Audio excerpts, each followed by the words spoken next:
get to the question, Tank announced that he's leaving Mayweather Promotions.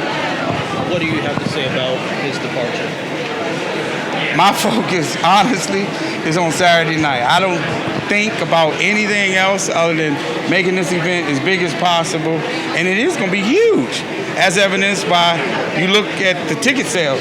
We're going to have a sold-out event here at Barclays this Saturday night. This is the first boxing event in the last, 3 years? Yeah. And they coming out. They coming out deep.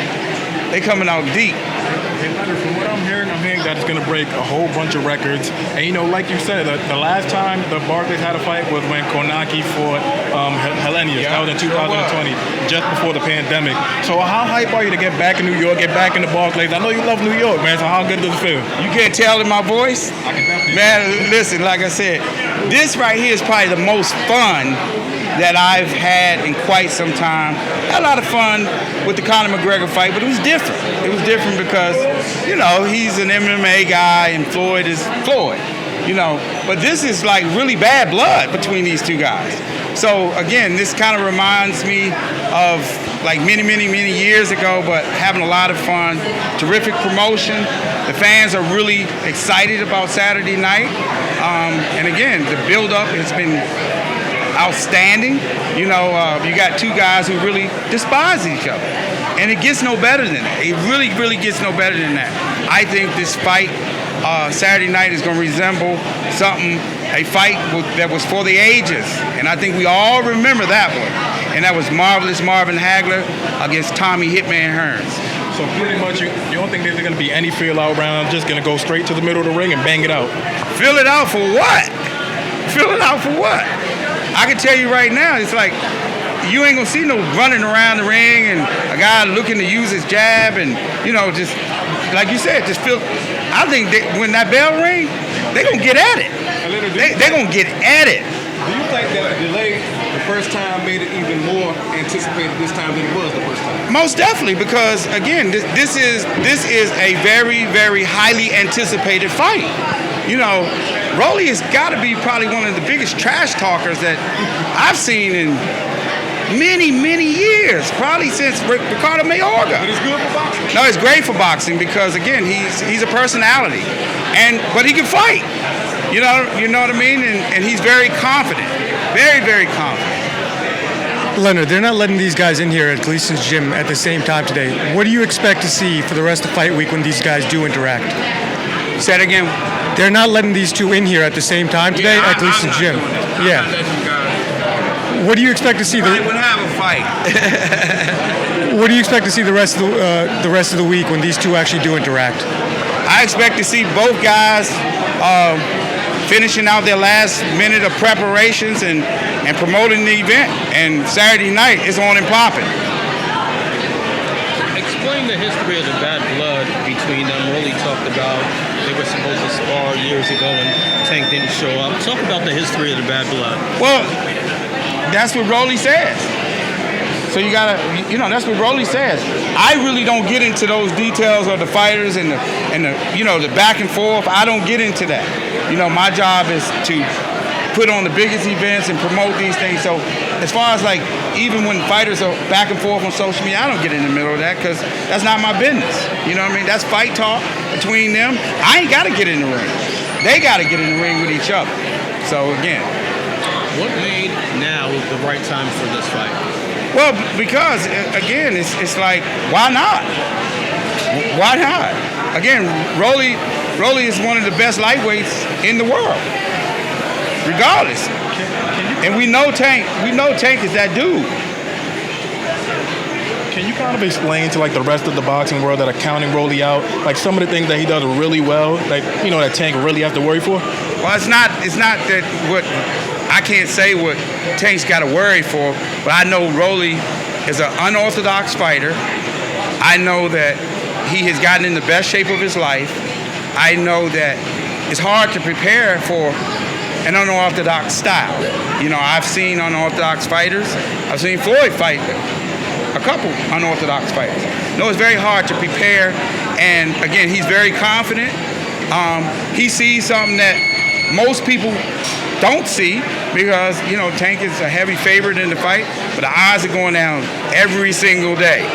Every single day I look up and I go check, the odds are coming down.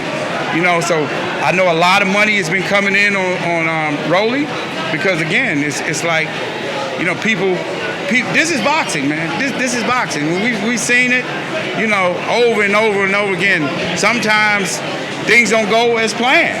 Sometimes it could be a one-round fight either way. You know what I mean? We don't know. I've seen you at a bunch of fights. I've covered a lot of your fights, and like you said before, you're hyping hell about this one, man. Yeah, I am. like what's kind of, and you've been at every, you're kind of saying that's going to be even more hype than what Conor McGregor fought Floyd Mayweather. Are you saying that it's different? Like, why is it because of the bad blood? Is it because the style is going to mesh so well? Like, why are you so hyped, man? Because again, I know it's going to be an all-action fight. That part I know 1,000%, and fans want to see knockouts.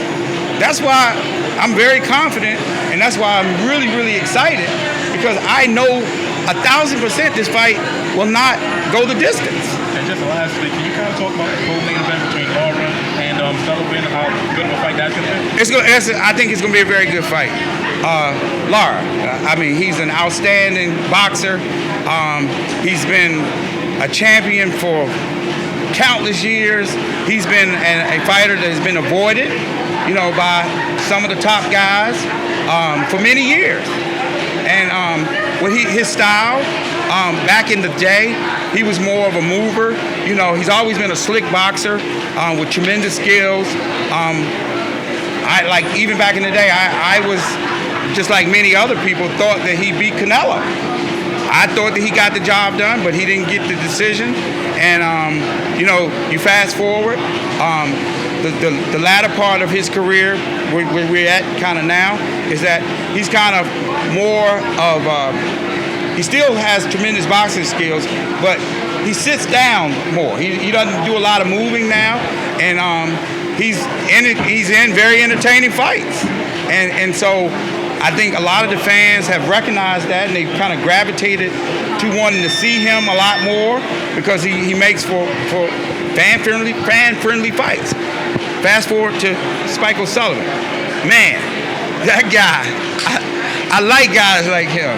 He gonna lay it all on the line. All on the line. He's representing Ireland.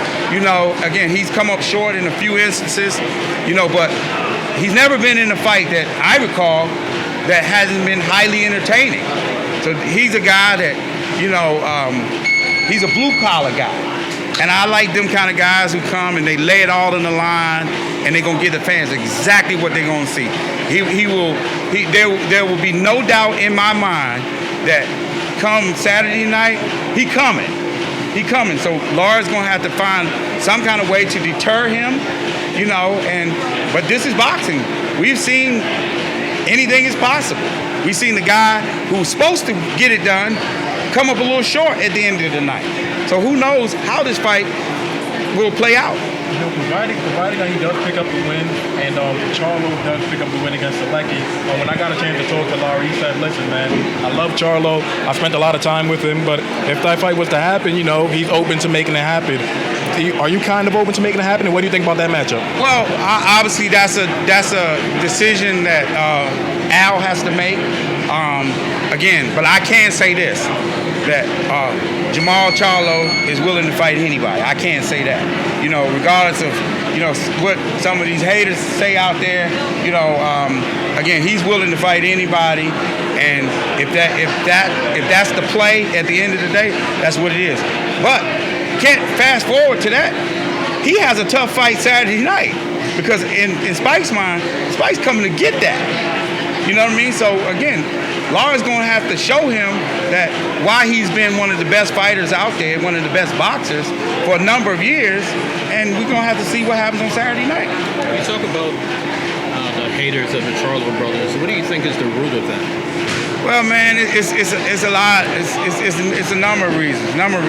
Anytime you're successful, it comes with that. And a lot of them, I can say this, a lot of the media are biased. they're biased. You know, they're both of the guys are very outspoken. They're tremendous fighters.